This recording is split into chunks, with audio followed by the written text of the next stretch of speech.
Hi everybody, my name is Liezl Brouckaert. I'm the Business Intelligence Manager for Comair. Comair is a South African airline, and I'm going to take you through our journey with Tableau today. When I found out yesterday that we're just as old as Heathrow Airport, we're 72 years old. Okay, so started with the company about 18 months ago. And initially when I started, up until a month ago, we were part of IT. Now we're moving into the business. But from a learning perspective and a tip, it's always good to start in IT, because the closer you are to IT, the more you can get right. The more you can choose the products that you need. It's easier because you're working very closely with your CIO, so it is a good place to start.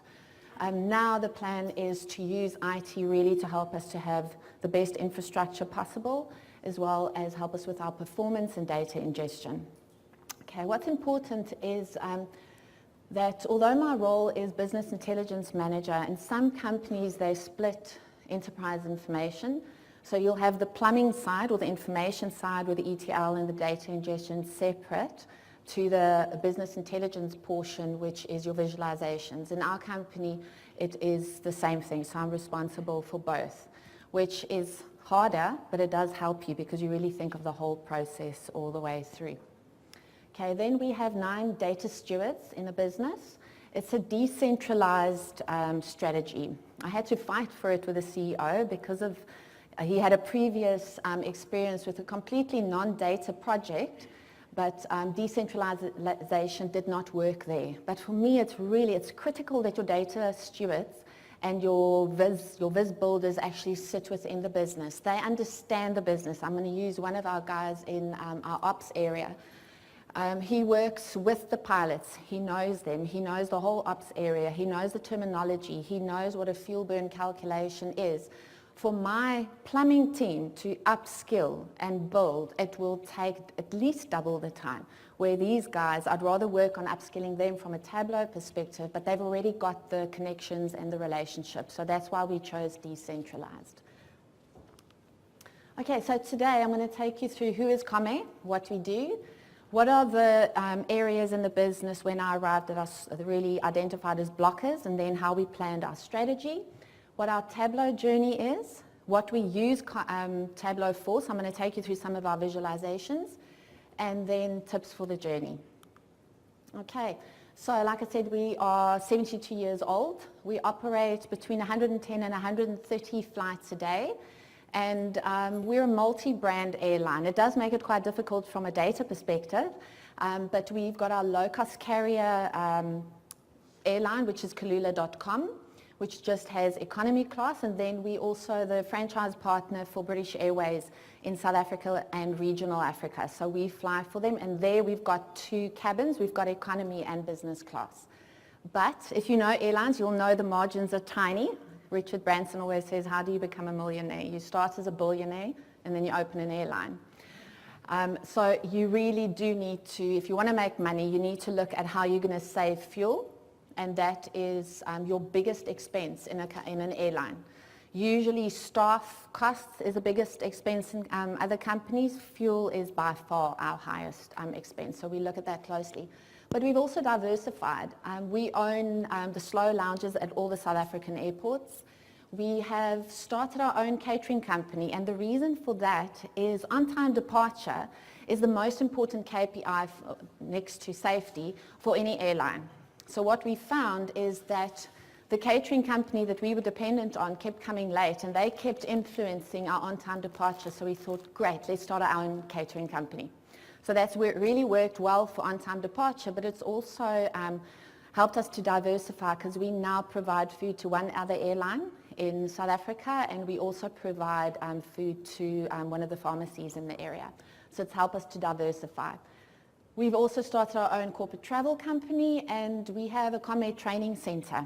We have 8 simulators, and we train the pilots in Africa, so it's a great revenue stream. And then we also train our cabin crew and our ramp staff, and then we cherry pick the ones we really like and we employ them. Okay. So I'm just showing you what we have so you understand the involvement in terms of reporting.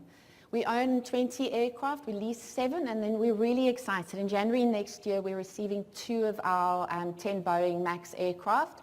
Why we're really excited is obviously all the technology around it and all the data that you can get, but it promises 16% fuel saving.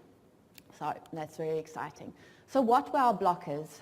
Firstly, there was no BI strategy. So I arrived to a team of 2 who was put in a corner and they just worked through logs. They had no idea why they're doing it, and they were quite demotivated. They were just going through logs and they didn't know what they were working towards.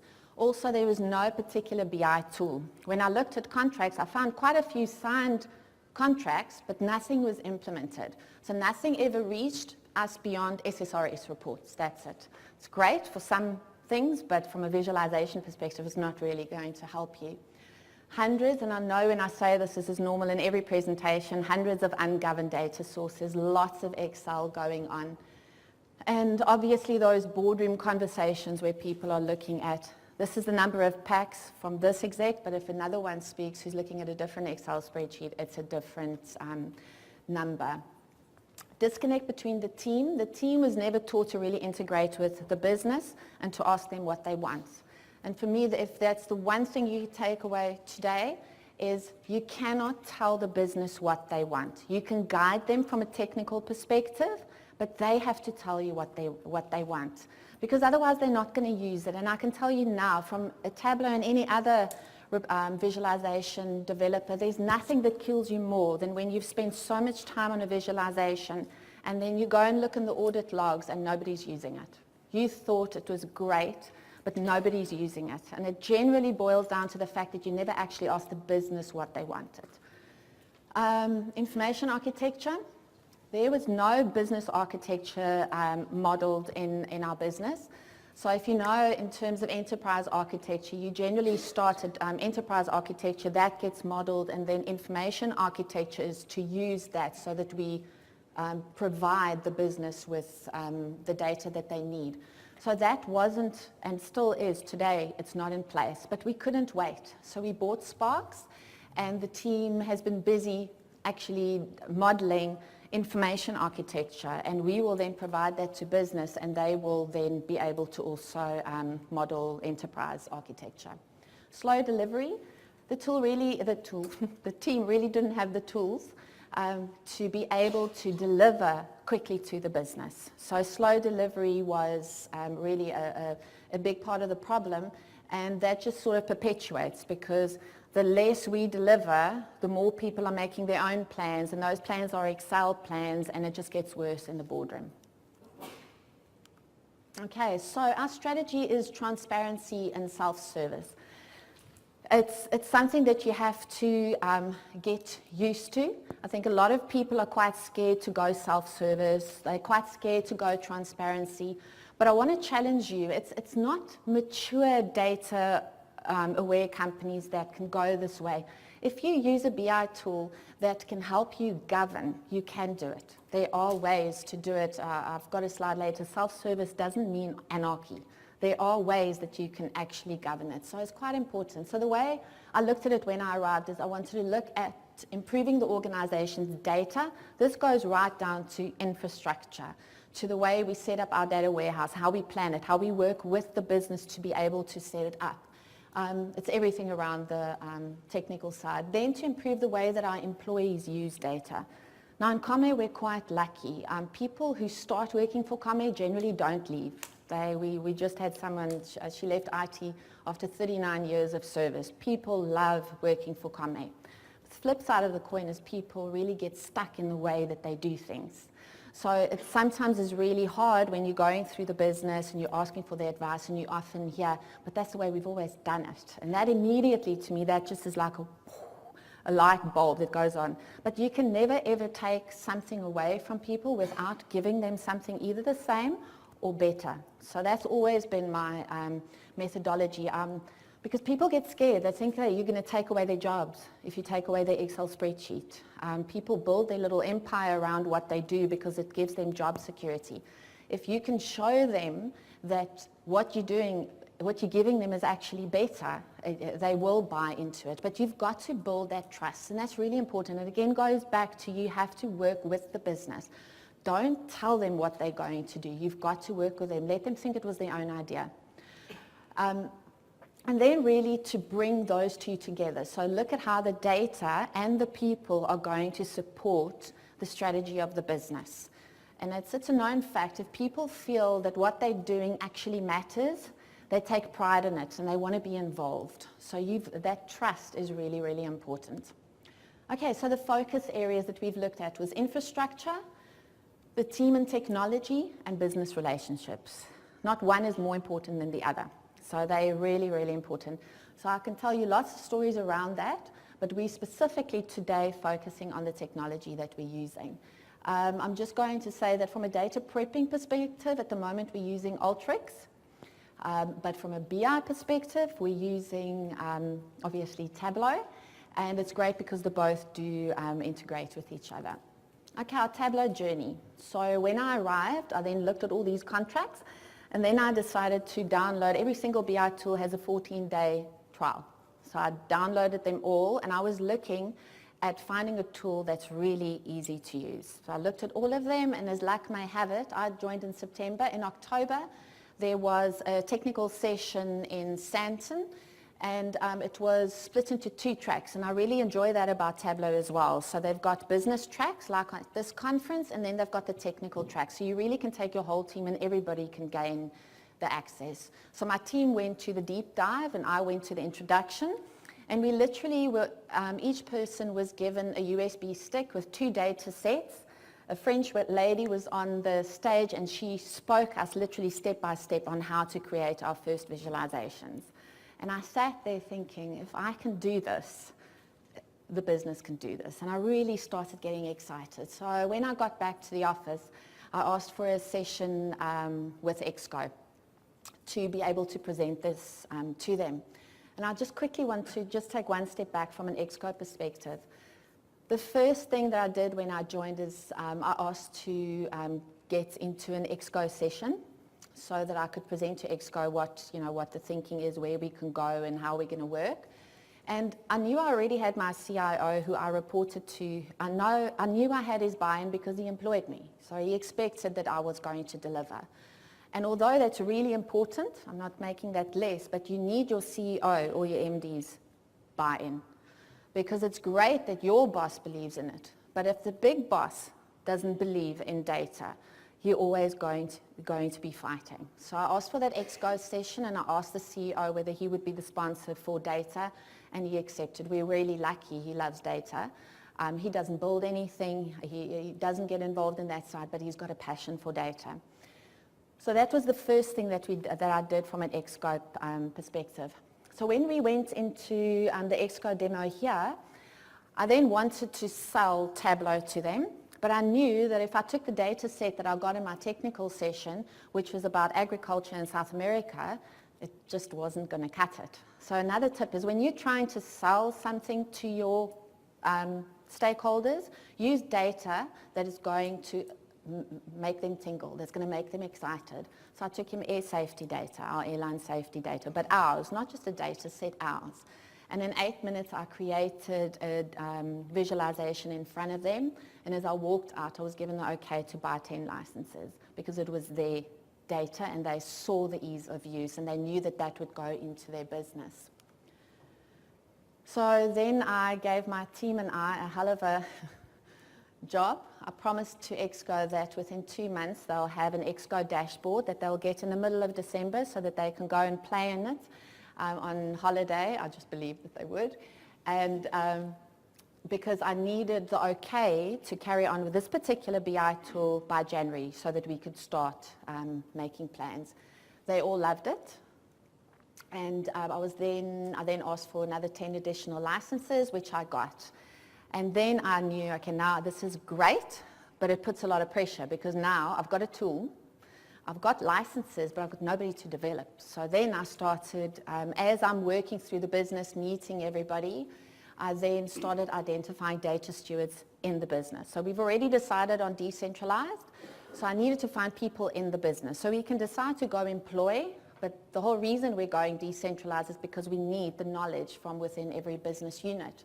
So I was looking for people, as I met with the ExCo members, I would inquire who's got a bit of capacity, who's creative, who's innately curious, and who's got a bit of creative flair and not scared of technology. So it's amazing when you start asking these questions how it does happen. You will find people.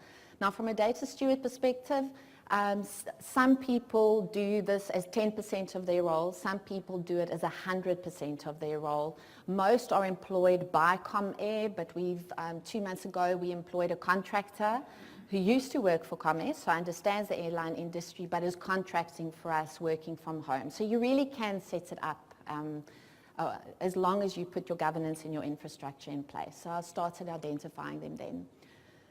Then in February, the hard graft started, because until now we were just selling. It's quite easy. This is then really where the tacky hits the tar, or the sneaker hits the tar.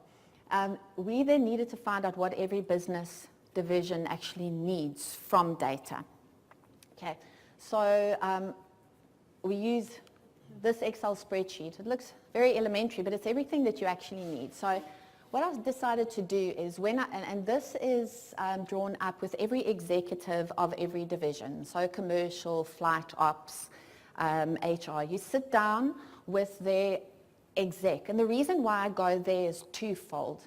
It's priorities and KPIs. So KPIs, I sit down with them and say, what is it that you need us to deliver on? Because it's their area. They should know what it is that they want. Second reason is priorities. I think a lot of us in reporting, what often happens is you've got a whole lot of logs waiting for your team to create reports from, and you have to fight with the business in terms of priorities. I said, no, we're not going to do that. We take this away from our team. They don't need that friction at all. The exec actually knows what the priorities are in his particular business. So what often happens, a project manager will come to me and say, okay, catering is really important. I'm working on this project. It's the most important thing in our business today. I look on this document, and out of 12, it's number 11. So then I go to the executive and I say, okay, catering has said this is the most important thing. Can you tell me where it lies? And quite often, it's not number one. It's a bit lower, but at least it's not my team saying that. It's coming from the executive, and he should know because it's in line with the company standards or company goals.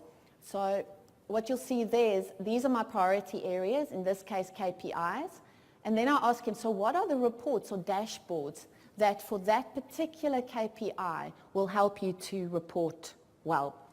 The next one, and the most important one, and this is what Francois said earlier as well, 80% of our time sits in that data source area. So it's really important that you get that right, that you certify it and give that to your business to build with.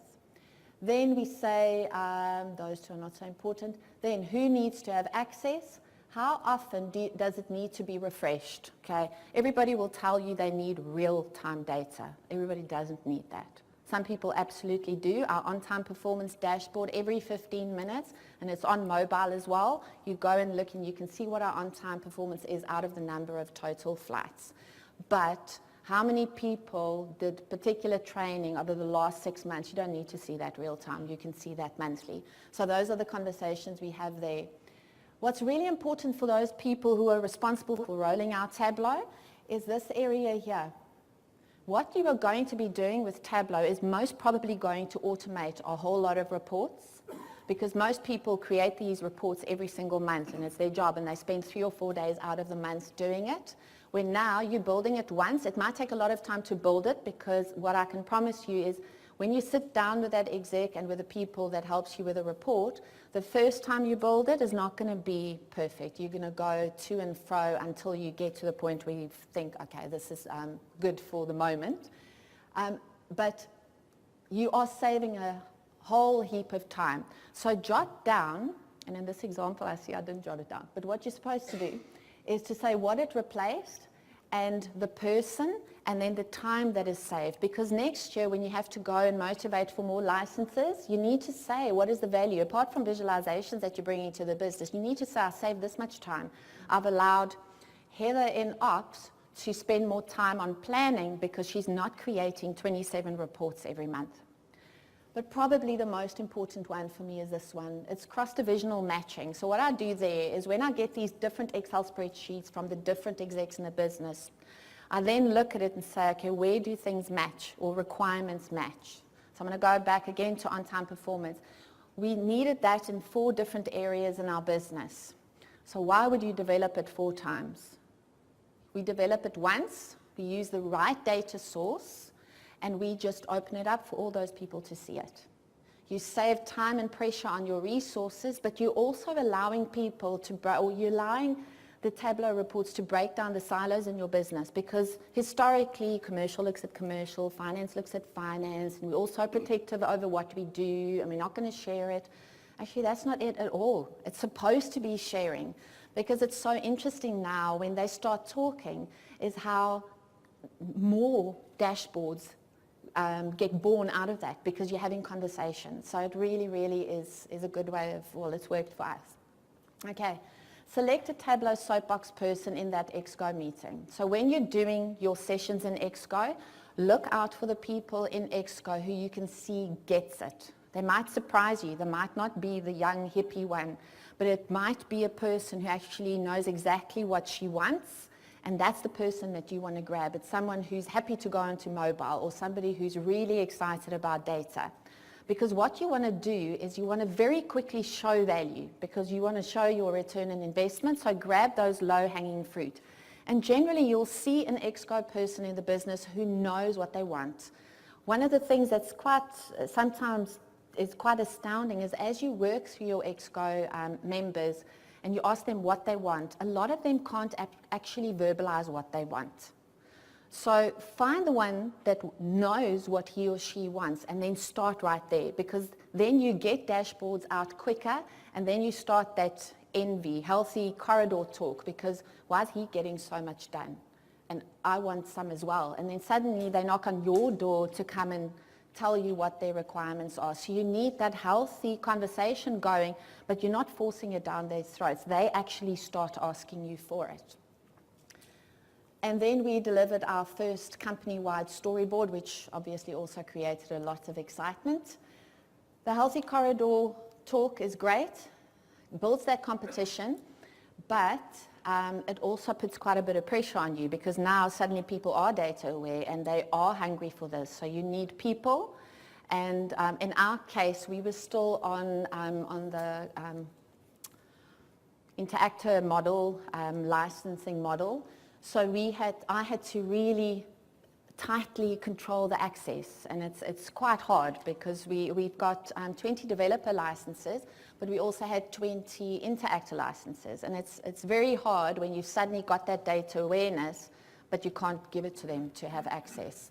So we then came to the Tableau conference, and that made us really excited about signing the license. We worked with Gaith and his team and eventually signed the core license model, and that has completely opened it up for me. It might be a lot of money in rands. It's a hell of a lot of money. On the pounds we're 1 to 18, so it's a big investment, but it just scales it, because suddenly my interactor users were unlimited. So it allows me, from an access control perspective, it's much easier to manage. But you then also really need to know that when you scale at this pace, you need to have people to develop, because there's no use in you selling the tool, but you've got nobody to actually develop. So then it's when I started formalizing our data steward program. In November last year, me and 2 of my team members, we went to see Old Mutual. It's a company that uses Tableau quite extensively in Cape Town. And they opened my eyes to just giving everybody access. And at first I was like, no, can't do that. But you absolutely can. Came to see Tableau in London, and they taught me how to create sites. So what we've done is we've created a site called Comair Analytics, which is completely open.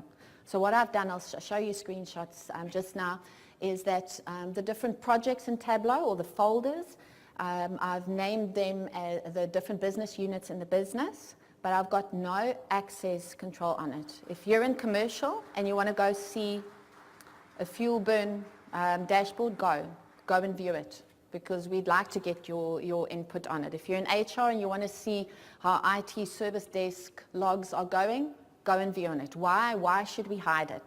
But there's certain data that you cannot open. So we've created a separate site called Comair Sensitive Analytics. And in that area, we manage the access tightly. So some of our commercial data where you show yield right down to root level, it's in a project, sometimes in a sub-project. Sometimes I give access right down to a workbook level to an individual or a group of people. So you can, it's a great feature of Tableau, you can really control your access tightly, or you can open it up. And it's up to you to decide how you're going to make use of it. I call it web edit, but web authoring, they spoke about it as well. Functionality has really grown. For me, this is fantastic because what you need to do is governance. You really need to have governance in place, otherwise you are just doing pretty pictures with rubbish data. But with web edit, you don't have to buy a license. You simply give web edit access to people in your business who can easily build. Like it would be completely stupid for me to give or to decide that I'm going to create the visualizations for our graphics division in our e-commerce. They're much better at it because they're all about the graphics. But because they're cowboys, we only give them web edit because then they have access only to the data sources that we have certified for them. So go wild. I'll never be able to build what you build there. But when you publish, I'm watching that the corporate identity is in. I'm watching that you've got a date when you built it. I'm watching that you put the data source name in there, because then it means, again, standardized across the business. The frame is the same, but what's in there, go wild with web edit. And it's working really, really well, because what you're doing, again, is you're taking certain things away from those people, but you're giving them something back that's better.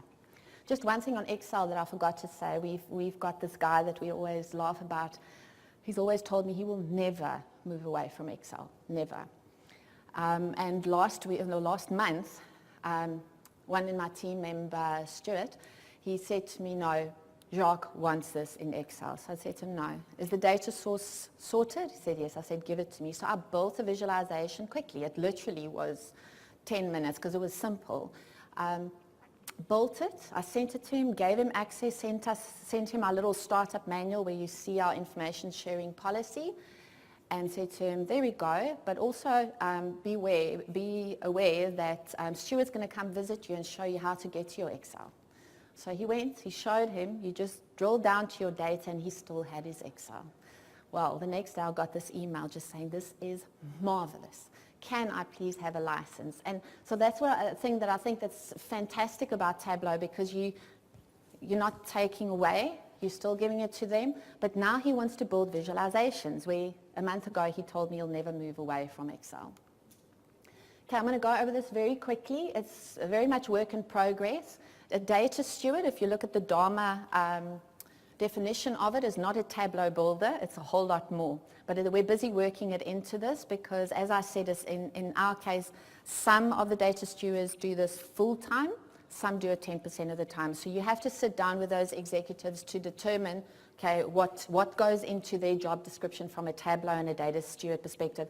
But long-term, I really see them being responsible for their areas, master data services, for being the people who's the contact from a Tableau perspective, anything information-wise. Again, here, CEO is very important. Identify creative people in the business, do their job description. And then this one, I'll just quickly show you. I've created a development standards manual. It's not something to hit them with. It's a guide to help them to know why they have this, and then to guide them. For example, this is free and it's online. There's something called the visual vocabulary that the Financial Times have put in place. We've blown it up quite big and laminated it. Oh, you can't see it. Sorry. Where do I get it? How do I get it back?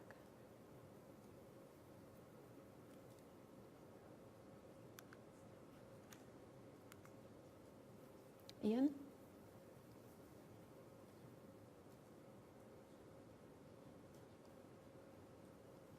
Sorry.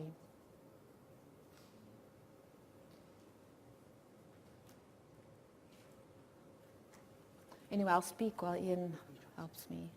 I want to get to that Word document. Yeah. Okay, thank you. Okay, it's in the Financial Times, but there's a link to it that you just go and see. So in this case, for example, you just click on the blue part to whole, and it will show you all the type of visualizations that work best for that type of data set. So it's quite a handy one to have. Also, if you think of logos in your business, you do want to give people the freedom to choose their own, but it does need to look a little bit similar. So there's something on the internet called the Noun Project. Just go onto it, it's got every single, it's not just business, it's anything. If you want to put bicycle on it, it will show you the best logos of bicycles. It just helps us that when we're building visualizations that the logos are similar. And then you go down to the areas of your colors, your logos, how do you connect to data? When you go and look for a data source and you connect to it, how do you know that it's certified? And there's a bit of information about that data source. So this document really is to help them to build easier. It's not a stick to hit them with. Let's just quickly go back.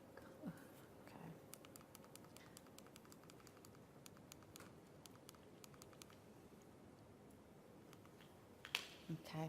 And then we have quarterly training sessions with our partner for Tableau. We do a lot of internal knowledge sharing. You'll see down here on processes. When people request extracts or data sources, we follow particular, we've got a document that they just know what information to send us so that we can set it up for them quickly. And we've got a data source mandate in the business to say that we're happy for you to play with Tableau, but if you're going to go into the boardroom and present data that has not been certified, we're not backing you. It's important. Sometimes you've got to be quite strict, but then you've got to make sure in your team that when the business needs data sources to be able to report, you need to do the work in your plumbing side of the business. Okay, I'm not going to go into a lot here. Dharma, in the world of enterprise information, there's just so much. So a tip is really choose a standard that you're going to follow when you are making decisions in terms of information, and we follow the body of knowledge for data management, which is Dharma. Okay, so self-service doesn't mean anarchy. So here's the one I showed you. So there's Comair Analytics, and all of this is completely open. So these are the different areas. There's more at the bottom, and you'll see if you look at the logos, they're quite similar, but it can be chosen all from Noun Project. So the setup for this is quite loose. We've got commercial distribution. So if you click on that one that you just saw here, commercial distribution, you can see some of the data, some of the visualizations. But you can also, even if you're in commercial distribution, go and click on Comair operations and you can see that as well. Okay, this one's a different one. That's Comair sensitive analytics. Okay, still the same project name, it's exactly the same, but this is where we control the access quite tightly. So all users, no access, but let's see what we give the rest of the team, and you set that up yourself. Okay, so then I'm going to go through a few of our visualizations. I'm hoping to make the pilots proud.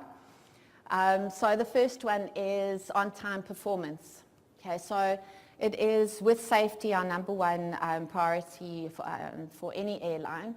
When we started doing the development, we were asked to do it for every single month. As you can see, December wasn't great. That one there is our target. We have to do 85%. But our ops director has become rather obsessive, and he then asked to see this daily. He's also got it on his mobile, so every morning when he wakes up, he puts it on, he clicks there, and when you hover on it, it'll say, okay, at this point today, you're on 95.7, and it's out of a total of 117 flights that you've flown, so you can always see it. So you have to, when you're building these dashboards, you have to look at the business case and say, okay, this is near real time. This is something that needs to be live. Okay, what we've also done here is, like I said, we fly British Airways. So we then say, what are the delay reasons for this particular area or this particular period that we've selected? So we've got something called delay headings. So those are the headings why we were delayed. But we used Vision Tooltip to say, okay, if you click on one of those headings, we can actually see the reasons for the delay, and then there's a Vision Tooltip as well. So you can see that there was 16 where the delay was due to a passenger convenience, a VIP was missing personal items. So we stopped the plane. We were more than 50 minutes delayed because of that reason. This really helps your airport managers to know who to speak to when you look at your data. So for example, here you'll see this one is BA per station or per airport, but we also do it per flight number. So in this case, both commercial and operations are interested. Operations are interested because it affects my airport. Why is my airport not making the 85% target? Commercial is saying, when you look at the flight numbers, some of the flights are not making it. What's going on? Have we booked too short a turnaround time? And they can have those discussions. This one is a CO2 emissions reporting. Now, I've put it in because this is what it used to look like. This is what the old report was like. So the person who requested this still wanted the Excel look and feel, and he wanted to see the data, but it's so much better now. We've put some markers in at the top metrics that you just change here on the side, and they then change, but he still has this data at the bottom quite easily available for him. Okay, now this is where I get really excited. So like I said, our fuel is our biggest cost at the airline. It's 23% of our costs. That's a lot. So we really take it quite seriously. So we've got a team run by a pilot that's called the Pilot Standards Division.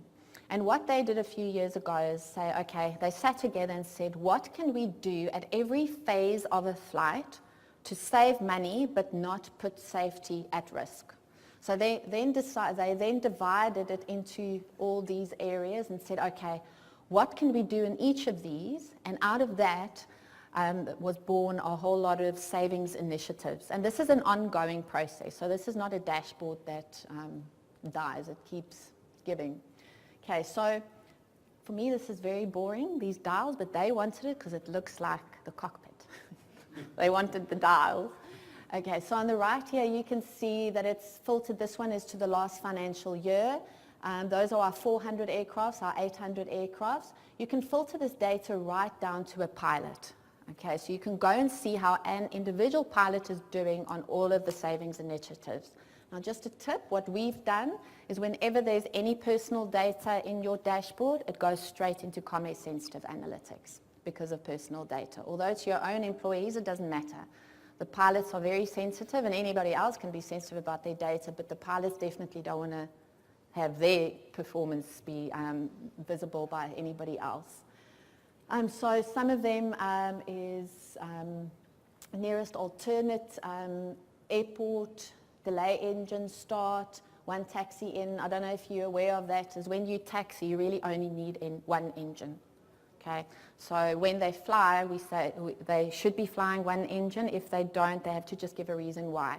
And what's really important with this is not a pilot's KPI. It's very, very important because we can't put safety at risk. It is just what we call in pilots' terms a just culture. So you do what's right, but it's not a KPI because you can never put safety at risk. So if safety is going to be put at risk, then you fly two taxis. That's just what you do. Okay, so the one I'm going to look at today is, well, not that one, is GPU bridge power instead of APU. I just want to see. Ian, how am I doing for time? Okay, so an APU is an auxiliary power unit that's in the back of the plane, and what it gives you is, what are we doing for time? Sorry. Okay, cool. Okay, so it gives you aircon and lights. So particularly important in summer, especially in South Africa. A GPU is a general power unit and then a bridge power. So it means that you can, and the APU burns a lot of fuel. That's the most important thing. So what happens is when you are waiting to take off, Instead of using the APU, we say to the pilots, rather plug into the general power unit, or you plug into the airport itself. Yes, the airport authority will charge you money for that, but it's a lot cheaper than burning fuel. Okay. So where you don't do that, tell us why you didn't do it, because it's maybe some process that needs to be changed. So here you'll see a saving of 27.5 kilograms can be made every time that it's not started for 15 minutes. Okay, but I'm going to show you what that means. Is that if you work that out, 27.5, which is about 31 liters because of the density of fuel, and if you will look at about R6.40 for the fuel price, you save about 200 Rand per flight. On average, it's 115 flights per day. So you save 22,000 a day, and that's just under 8.5 million Rand a year that you can save on a single fuel savings initiative. But it's not always warm, so even if you halve that, if you can save 4 million Rand on one savings initiative, it's phenomenal. So what we do is we say, okay, for this particular month, why did you not choose the GPU or bridge power? And they then give those reasons. And this is then what the Pilot Standards Committee sits with and say, okay, how can we improve what we're doing? The bottom one that's by far the most is the turnaround was simply too short. I couldn't go and click, plug into the GPU or the airport, and that makes complete sense. Just here, when you're busy building, if you ever see a reason that says other or miscellaneous, kill it. Sit down with the business and say, what did you mean to say when you said other? It's a really important thing. It doesn't help you at all. On this report, other was by far the biggest one. And we said to the pilots, but what is it that you're not seeing? And it was this one. Yeah. Okay. Just a picture of my mobile. That's our check-in channels. So we use mobile. It's really, really quick and easy to set up. And why did we decide on Tableau? Kalula means easy. And I really feel that using Tableau is easy. It's easy to convince my stakeholders. You can see again, being here today, just listening to Francois, when you see all the improvements happening all the time. I know Tableau used to, Gaith, I don't know if it's still the case, 25% goes back into R&D. So 25% of their profit goes straight back into R&D, and you can see that with the enhancements happening. So that makes it easy for me as a client to go back to Exco next year and say, okay, I need more. It's very easy to use, both for your technical users as well as your non-technical users. It's really great. And web authoring is also, like I said earlier, it's really, really easy to keep those curious and data-aware people involved in your strategy. It's easy to learn more. I mean, in South Africa, we're in the southern tip of the continent, but Tableau is there at least 4 times a year. There's always something on the go.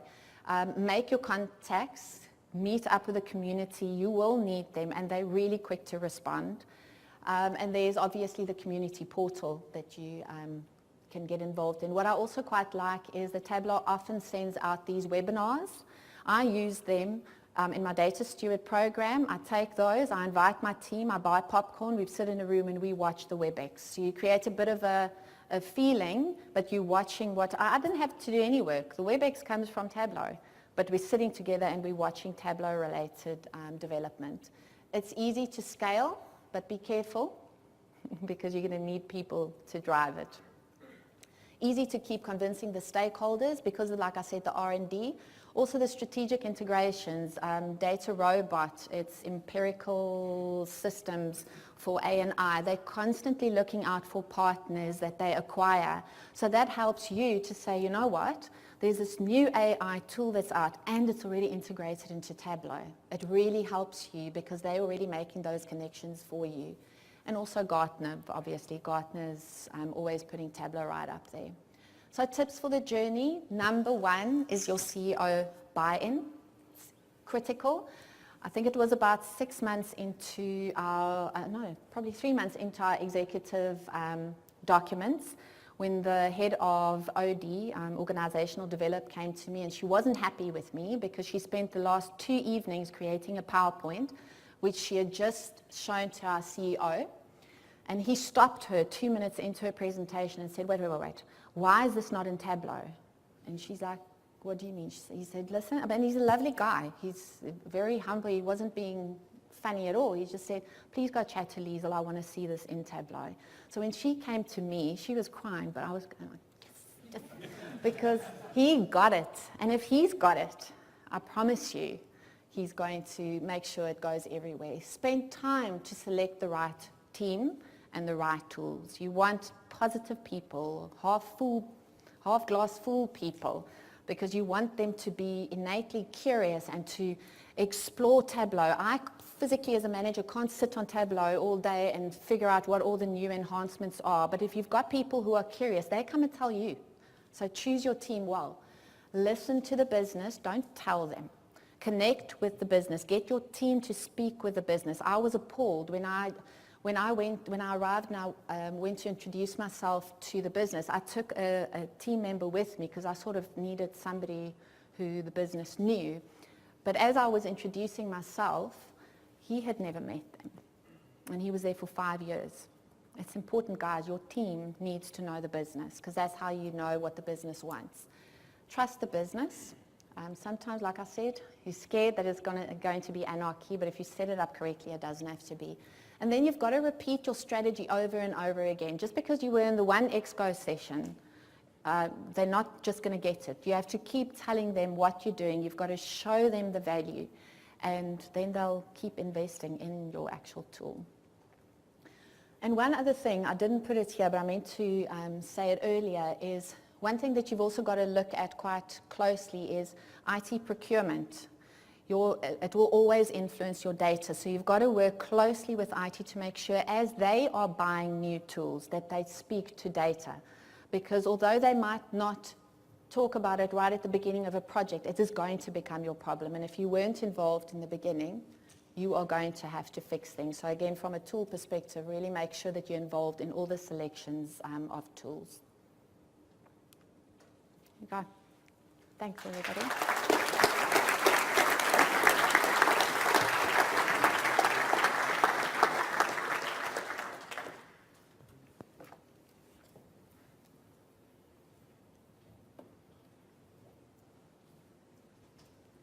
Yeah. Question? Yeah.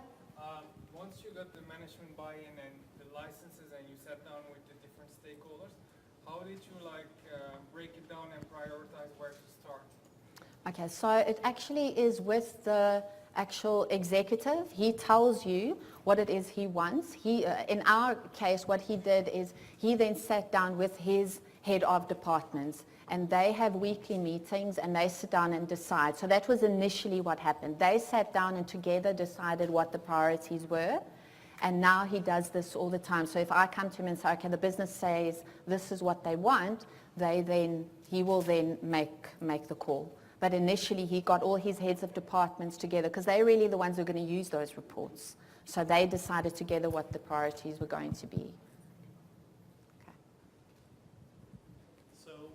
Decentralize the data stewards, or at least the people building the reports, do you still feel like you should be in control of how wide the server is going to be, how wild it's going to be, how many different dashboards are going to publish? Do you still feel the coordinating role for yours? Yeah, absolutely. The server performance is absolutely still our responsibility.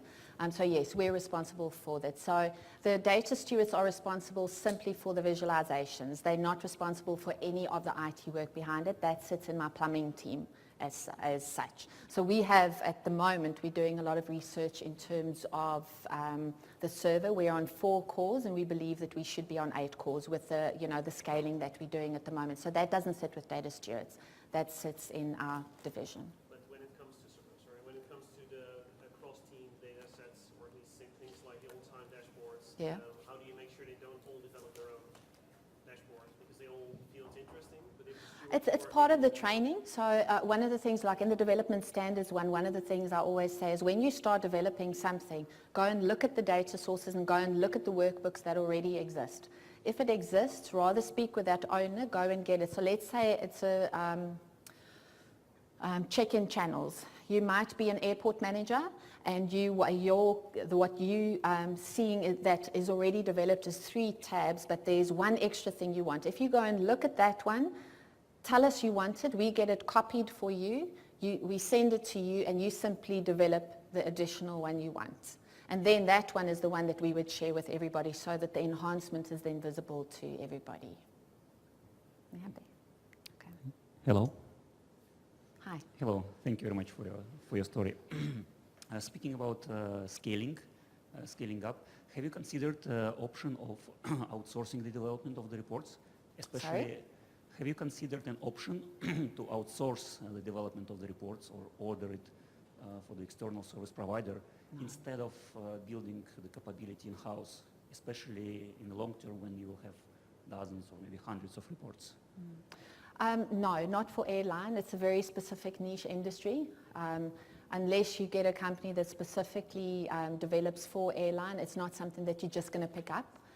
Maybe in other businesses you can, if there's certain standard financial reports or that kind of thing, then maybe yes, but not in our area. We see it as business intelligence, so it belongs to the business and it comes from the business. The knowledge is from the business, and we've put the data stewards in the business so that we can get that knowledge from them and then share it across the business.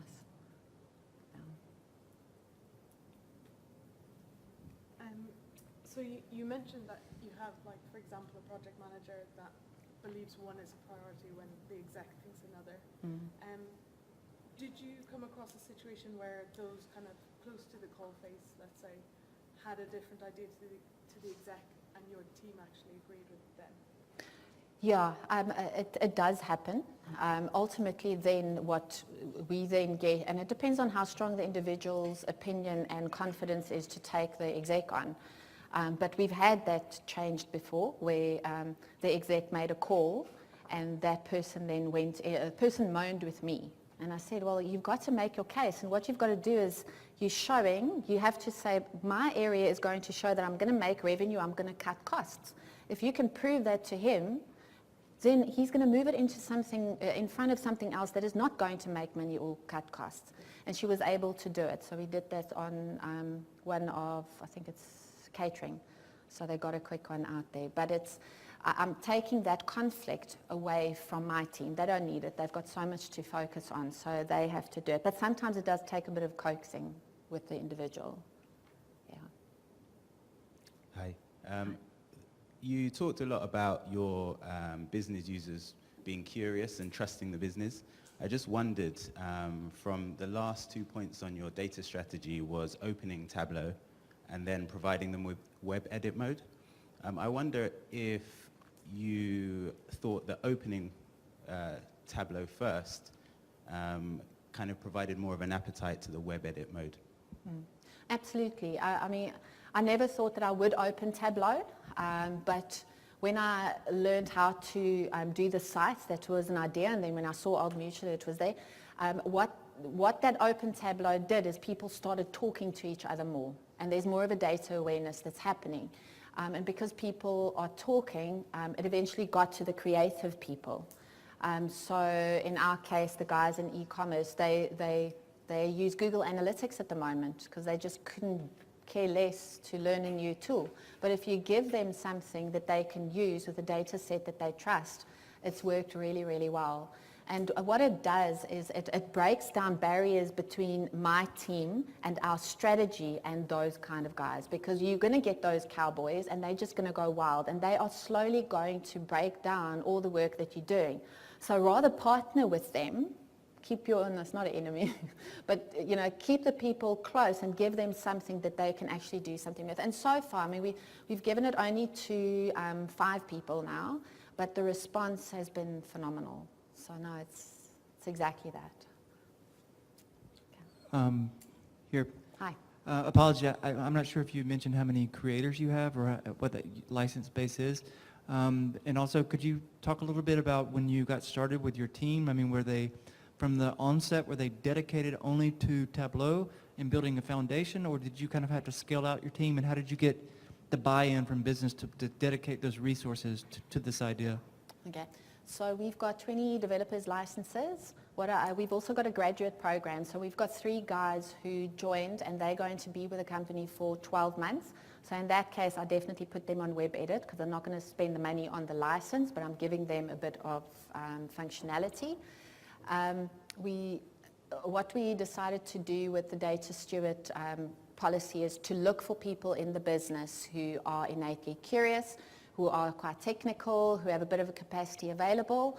And like I said earlier, it's very different in certain areas. They do this for 10% of their time, some 50, some of them 100% of the time. This is what they do. We've employed a contractor who works from home and does that for one particular division. But I had to fight for it because the thinking was to put the data stewards in my team. But the way that I motivated it was my team's role is to provide the data sources to them, and that's where most of your work sits, because in a tool like Tableau, it really is quite easy to build. I mean, it can get very complex. If I look at there's quite a big difference between the easy visualizations. It can get very complex. So I don't want to oversimplify it, but from a data source perspective, that sits in my plumbing team as such. The creativity sits in the data steward environment in the business areas.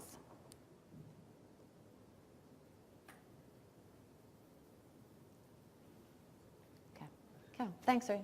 Thank you.